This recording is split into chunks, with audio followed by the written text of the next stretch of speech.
여러분, 혹시 그 내 머릿속의 지우개 영화 보셨습니까? 보셨습니까? 네. 저는 이제 이런 류의 그 영화를 별로 좋아하지는 않습니다. 그래서 뭐 이제 잘 찾아보지는 않지만 제가 이런 류의 영화를 본 몇 안 되는 영화 중에 하나가 이 내 머릿속의 지우개입니다. 여러분, 이 영화를 보고 난 뒤에 아주 오래전에 봤지만 영화를 보면서 굉장히 좀 슬펐던 기억이 있습니다.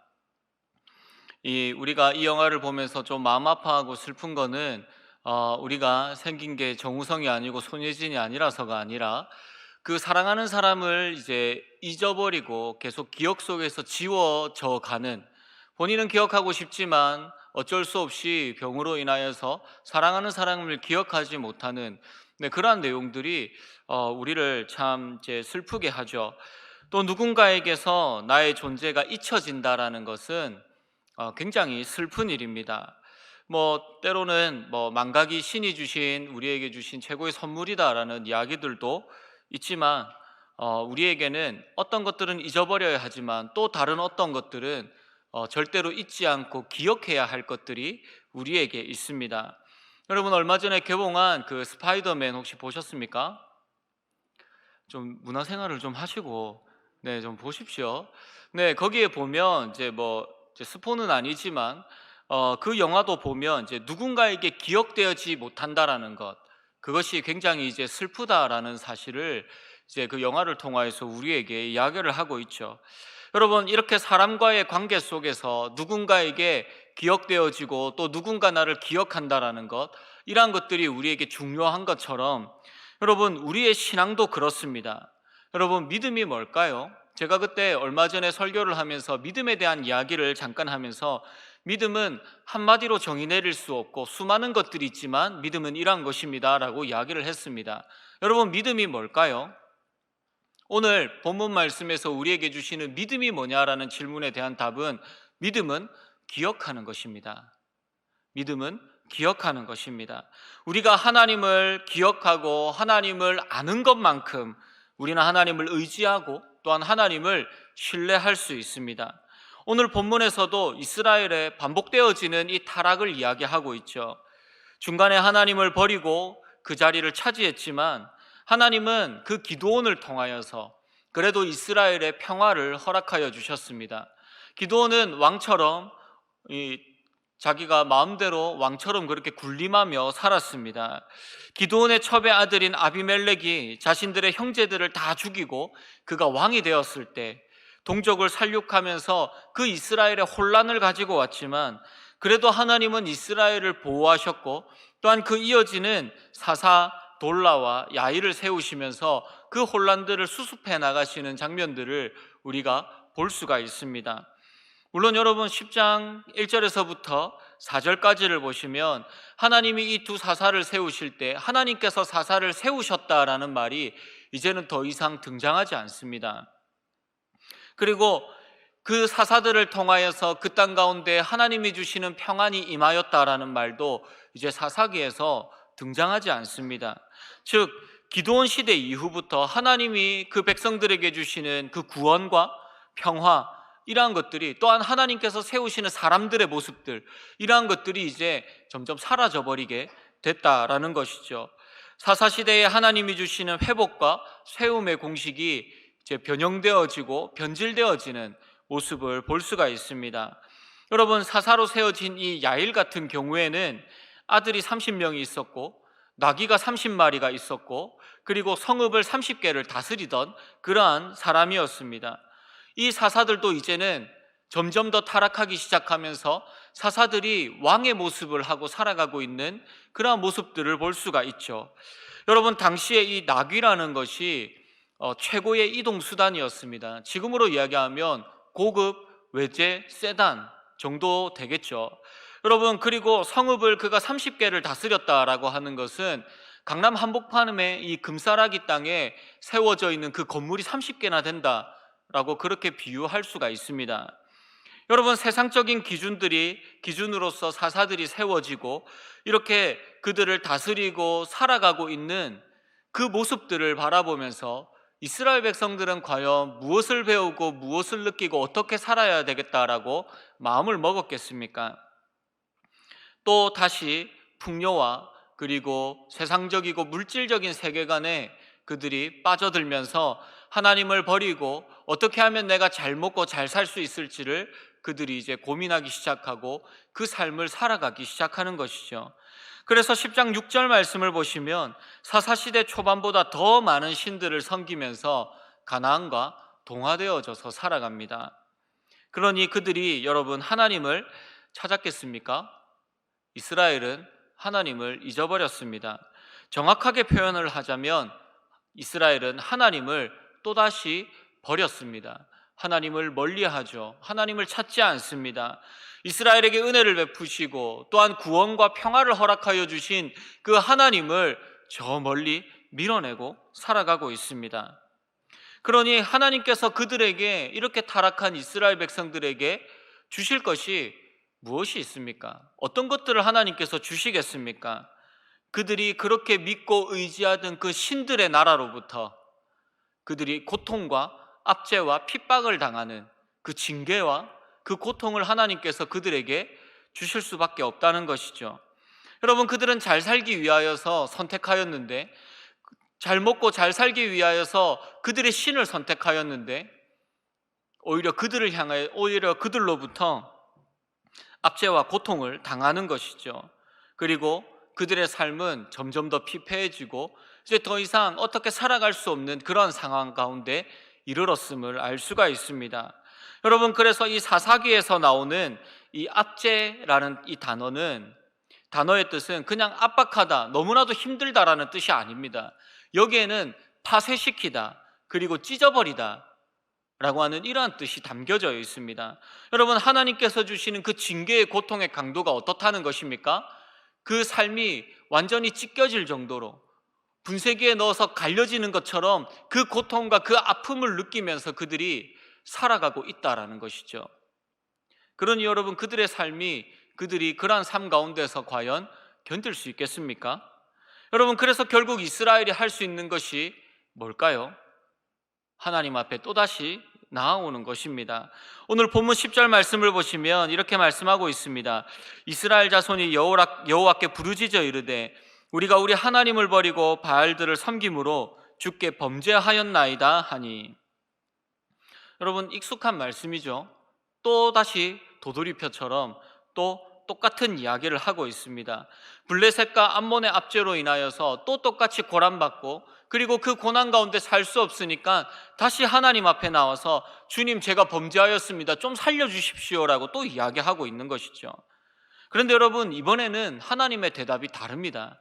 11절 12절에서 하나님이 이렇게 대답하십니다. 내가 너희를 구원하지 아니하였느냐? 너희를 그들의 손에서 나는 구원하였다 라고 그렇게 말씀을 하고 계십니다. 하나님이 베푸신 구원의 완전한 은혜를 이 백성들에게, 찾아온 이 백성들에게 강조하시며 말씀하고 계시죠.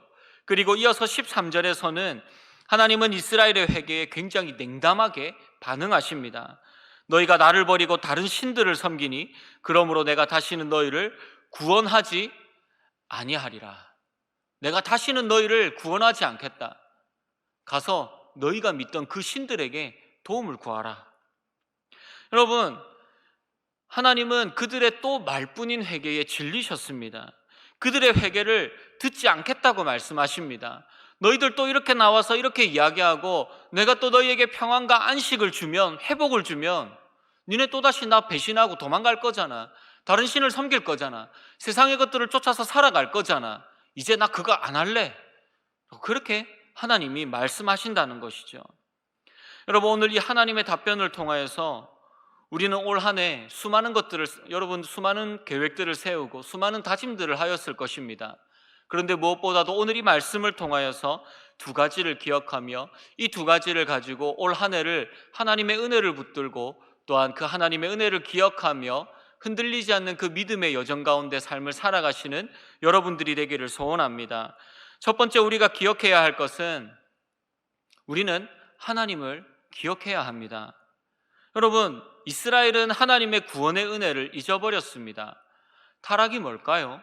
배교가 뭐겠습니까? 뭐 큰 죄를 짓는 것, 교회 나오지 않는 것, 여러분 맞습니다. 그게 타락이고 그게 배교입니다. 그렇다면 여러분 왜 그렇게 큰 죄를 짓고 왜 점점 더 교회와 하나님과 신앙과 멀어지겠습니까? 이유는 한 가지입니다. 우리가 하나님을 기억하려고 하지 않기 때문이죠. 그러면 저는 목사님, 저는 적당히 잘 지내고 있고 교회도 잘 나오고 있고 그리고 웬만하면 잘 빠지지 않으려고 하고 또 봉사도 어느 정도 하고 있습니다. 그러면 저는 하나님을 잘 기억하고 있지 않나요? 네, 맞습니다.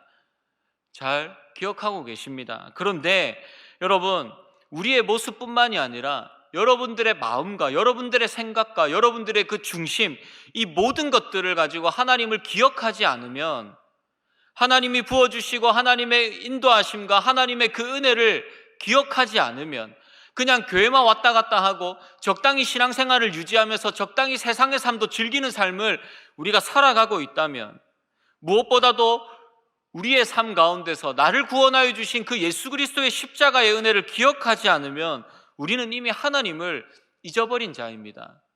우리는 이미 하나님을 잊어버린 채 살아가고 있는 자들입니다. 여러분, 교회를 다니고 예배를 드리지만 얼마든지 하나님을 잊은 채 살아갈 수 있습니다. 이 교회 문 밖에 나서서 또 내 마음대로 세상의 것들을 쫓아서 살아가고, 또 교회 안에서는 카멜레온과 같이 교회 사람처럼 그리스도인인 것처럼 세상에 나가서는 그냥 세상의 모든 것들을 즐기면서 살아가면서 나는 하나님을 믿습니다, 하나님 살아계십니다라고 그렇게 이야기하면 누가 뭐라고 이야기하겠습니까? 그런데 하나님은 그 중심을 알고 계신다는 것이죠. 여러분, 입술로만 찬양하고 입술로는 고백하지만 하나님이 없는 이 삶이 우리 가운데 계속해서 반복되어진다면 여러분, 하나님께서 우리에게 뭐라고 말씀하시겠습니까? 오늘 본문 14절 말씀을 보시면 이렇게 말씀하십니다. 가서 너희가 택한 신들에게 부르짖어 너희의 환난의 때에 그들이 너희를 구원하게 하라 하신지라. 가서 너희가 나를 버리고 택한 돈한테, 나를 버리고 택한 그 친구들에게, 세상의 쾌락과 즐거움에, 그 명예에, 그것들에게 가서 지금 너 그렇게 어렵고 힘들지, 그것들에게 가서 구원해달라고 이야기해, 도움을 요청해 라고 그렇게 말씀하신다는 것이죠.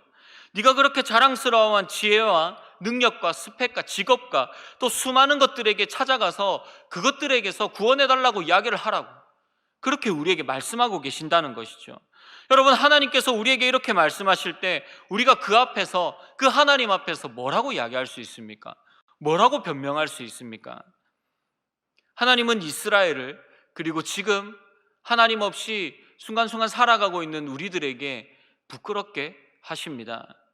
그러므로 여러분, 힘들 때 또한 고난이 닥쳐올 때만 하나님을 찾는 자가 되지 마시기 바랍니다. 여러분, 항상 하나님을 기억하면서 사십시오. 우리의 삶을 지금도 인도하시며 우리의 삶 가운데 역사하시며 또한 우리의 모든 발걸음마다 인도하시는 그 하나님의 놀라운 은혜, 무엇보다도 우리를 구원하시고 우리를 자녀 삼아주신 그 하나님의 선하신 인도하심을, 그 하나님이 나와 함께 하심을 잊지 않는 여러분들이 되기를 소원합니다. 우리를 향한 하나님의 은혜와 사랑을 항상 묵상하며 그 구원의 은혜를 힘입어 살아가는 올 한 해가 되어지기를 주님의 이름으로 소원합니다. 두 번째는 하나님이 주시는 은혜와 그리고 그 회개가 당연한 것처럼 생각하지 않았으면 합니다. 여러분, 이스라엘 백성들이 하나님 제발 좀 살려주세요 라고 하고 하나님 앞에 나왔습니다. 그러면 하나님께서는 어떻게 하셔야 될까요? 아이고, 그래, 내가 너 기다리고 있었어. 그래, 힘들지, 아팠지, 위로해 줄게, 낫게 해줄게 라고 이야기를 하셔야 되는데, 하나님께서 그들에게 날카로운 말로 그들의 모습을, 그들의 삶을 부끄럽게 하셨습니다. 이때 이스라엘 백성들이 할 수 있는 일이 무엇이었을까요? 이들은 즉각 하나님 앞에 행동 있는 회개를 합니다. 16절 말씀입니다. 자기 가운데에서 이방 신들을 제하여 버리고 여호와를 섬김에 여호와께서 이스라엘의 곤고로 말미암아 마음에 근심하시니라. 이스라엘 백성들이 어떻게 하고 있습니까? 자기 가운데 자기들이 섬겼던 모든 이방 신들, 이방의 그 우상의 형상들, 이런 것들을 다 갖다 버렸습니다. 그리고 하나님, 저 다 갖다 버렸습니다. 이제 하나님만 섬깁니다. 하나님만 예배합니다 라고 그렇게 그들의 행동 있는 회개가 이어졌다라는 것이죠. 그런 이스라엘의 모습을 보시고 하나님은 그들이 받고 있는 삶의 고통으로 말미암아 근심하십니다. 여러분, 여기에서 16절 말씀에서 근심하시다라는 말은 히브리어로 이 단어를 해석을 하면 생명이 짧아졌다라는 뜻입니다. 여러분, 이것이 하나님의 생명이 짧아진 것이 아니라 우리의 생명, 우리가 여러분 근심하고 걱정하면 우리의 수명이 줄어드는 것 같죠. 마찬가지로 하나님께서 이스라엘 백성들의 그 고통의 삶을 바라보시고 하나님의 그 생명이 줄어드는 것처럼 그들을 걱정하시고 긍휼을 베푸신다라는 것입니다. 하나님은 하나님의 백성들의 고통과 회개를 보시고 참지 못하셨습니다. 긍휼의 마음이 너무나도 크셨습니다. 그래서 그들을 다시 회복시키시기를 하나님이 원하셨다라는 것입니다. 여러분, 참된 회개는 하나님의 마음을 돌립니다. 하나님의 진정한 긍휼은 우리의 진정한 회개로부터 출발함을 잊지 마시기 바랍니다. 그런데 여러분, 그렇다고 우리가 죄를 짓고 회개하면 되지라고 그렇게 생각해서는 안 되죠. 여러분, 이 죄와 회개는 한 세트가 아닙니다. 죄 짓고 회개하고, 회개했으니 죄 짓고, 죄 지었으니까 회개하고, 그것을 반복하는 것을 하나님이 원치 않으신다는 것이죠. 여러분, 앞서 이야기한 것처럼 또한 사사기를 통하여서 계속해서 숱하게 반복해서 이야기하는 것처럼 여러분, 죄를 짓기 위한 회개는 하나님이 듣지 않으십니다. 하나님께서 오늘 본문 말씀에서 왜 이스라엘 백성들이 하나님 저 좀 살려주세요 라고 했을 때 하나님이 왜 그들을 책망하셨습니까? 그들의 회개가 계속해서 죄를 짓기 위한 회개이기 때문이죠. 고통 가운데 이 고통을 조금 벗어나기 위하여서 하나님 앞에 찾아오기 때문입니다. 하나님은 그것을 한 번, 두 번 참으시지만 이제 더 이상 내가 알면서도 참아주지 못하겠다라고 그렇게 말씀하고 계십니다. 여러분, 하나님의 은혜는 당연한 것이 아닙니다. 내가 회개하면 하나님이 당연히 들어주셔야지. 아니요, 그렇지 않습니다. 우리는 오늘날 하나님이 주시는 은혜를 너무나도 당연하게 생각을 합니다. 하나님이 왜 나를 구원해 주시나? 왜 우리의 삶을 인도하여 주시나? 왜 우리의 기도를 들어주시냐? 이것이 왜 우리를 향하여서 당연히 하나님께서 나에게 하셔야 된다라고 왜 그렇게 생각하면서 우리는 살아가고 있습니까? 여러분, 우리에게 주시는 하나님의 은혜는 당연한 것이 아닙니다. 내가 당연히 누려야 하는 것이 아닙니다. 이는 주님이 십자가에서 죽으심으로 주님의 생명으로 주어진 너무나도 비싸고 고귀한 것입니다. 우리는 십자가의 생명의 은혜를 그 어떠한 대가로도 감당할 수 없고 그 어떠한 값으로도 살 수 없고 하나님 앞에 갚을 수 없는 것들입니다. 그런데 여러분, 그 은혜를 하나님은 사랑하는 저와 여러분들을 위하여서 값없이 그냥 허락하여 주셨습니다.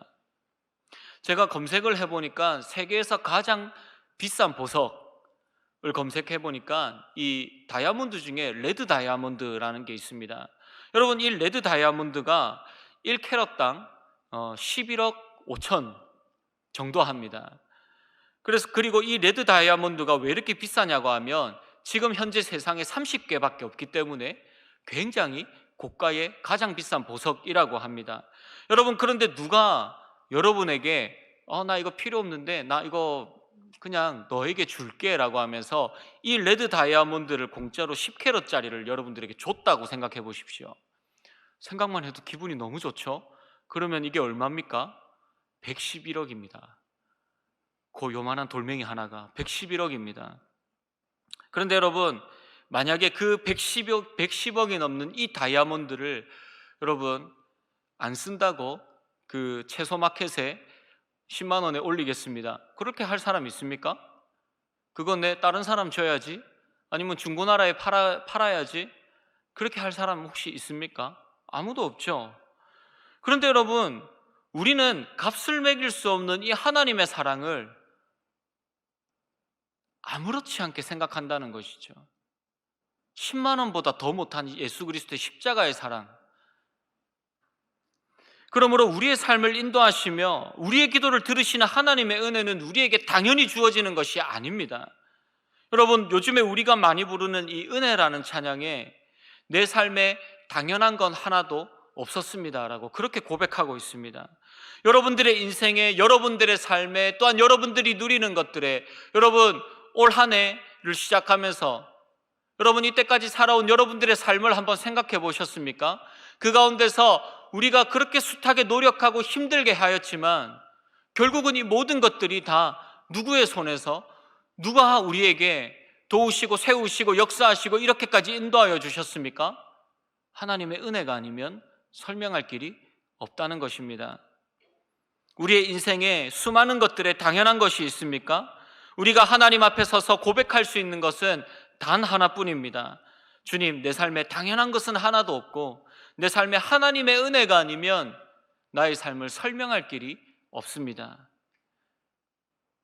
우리의 삶에 많은 것들이 변해도 나를 향한 그 하나님의 크고 놀라우신 그 놀라우신 은혜의 사랑, 나의 죄를 고백할 때에 위로하시고 용서하시는 하나님의 그 놀라운 십자가의 은혜가 올 한 해 저와 여러분들의 삶 가운데 충만하게 임하며 그 하나님의 은혜를 기억하며 그 하나님의 은혜 앞에서, 그 십자가 앞에서 하나님을 찬양하며 예배하며 그 삶으로 고백하는 우리 사랑하는 배들 모든 지체들이 되기를 주님의 이름으로 소원합니다. 말씀을 맺겠습니다. 여러분 올 한 해 어떠한 목표를 세우고 시작하셨습니까? 취업도, 또한 결혼도, 기타 등등 여러 가지 회복, 등등의 여러 가지 다양한 계획들을 여러분 세우고 한 해를 시작하셨을 것입니다. 그런데 여러분 그 수많은 목표와 목적들보다 우리에게 더 중요한 것이 있다면 그것은 절대로 하나님이 주신 이 은혜들을 잊지 않고 살아가는 것입니다. 절대로 어떠한 일이 있어도 하나님을 기억하며 하나님의 은혜를 붙들고 십자가의 은혜를 붙들고 살아가겠다라는 것, 이것이 올 한 해 우리가 붙들어야 할, 우리가 생각해야 할, 우리가 놓치지 않아야 할 최고의 목표가 되어야 합니다. 어떤 분이 저한테 이런 이야기를 하셨습니다. 목사님, 나이가 좀 많으신 분이셨는데 저한테 이런 이야기를 하셨어요. 목사님, 저는 지금부터 기도하고 있습니다. 제가 나이가 들어서 건강이 쇠약해져서 내가 다른 것은 다 잊어버려도, 그리고 때로는 사랑하는 나의 자녀들, 나의 가족들의 얼굴과 그리고 그 이름은 잊어버려도 절대로 하나님은 잊지 않도록 내가 기도하고 있습니다 라는 말을 하셨어요. 여러분 그 말을 듣고 저 개인적으로 굉장히 충격과 또한 감동을 받았습니다.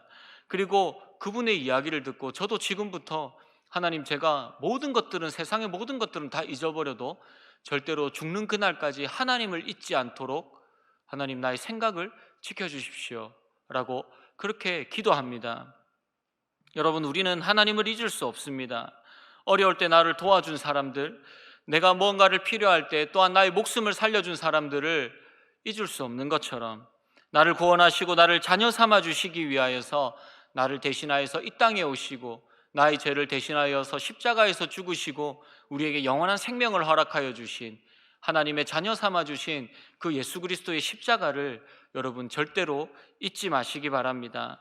매분 매초, 그리고 매일, 그리고 올 한 해, 더 나아가서 평생 주님께서 부르시는 그날까지 우리 사랑하는 우리 하나님의 그 은혜를 잊지 아니하고 또한 하나님을 사랑하며 그 은혜를 고백하며 살아가는 사랑하는 우리 모든 배들 지체들이 되어지기를, 올 한 해 하나님의 은혜가 충만한 올 2022년도가 되기를 주님의 이름으로 축복합니다.